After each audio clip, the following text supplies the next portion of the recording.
আসসালামু আলাইকুম প্রিয় ভিউয়ার্স, অনলাইন এক্সপেরিমেন্ট থেকে সবাইকে স্বাগতম। এইমাত্র পাওয়া খবর, শিক্ষা মন্ত্রণালয় সূত্রে জানা গেছে যে আগামী 28শে এপ্রিল সকল শিক্ষা প্রতিষ্ঠান খুলে দেওয়া হবে এবং পরবর্তী নির্দেশ না দেওয়া পর্যন্ত সকল শিক্ষা প্রতিষ্ঠান শনিবারও ক্লাস চলবে।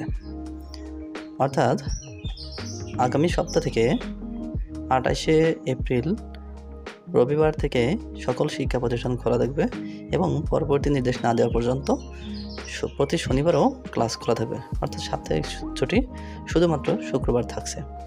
এর মধ্যে আরও জানা গেছে যে শিক্ষার্থীদের দিয়ে বাইরের কোনো কাজ করানো যাবে না এবং অ্যাসেম্বলিও বন্ধ থাকবে।